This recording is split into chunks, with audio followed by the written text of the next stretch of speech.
ఏడేడు జన్మాల బంధాలతో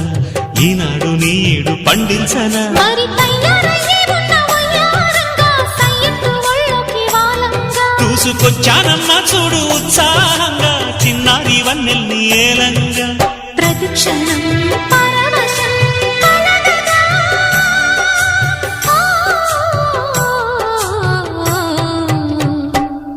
మనసా పలకవే మధుమాసపు కోయిలవై చెలివే తెలుపవే చిగురాశల గీతికవై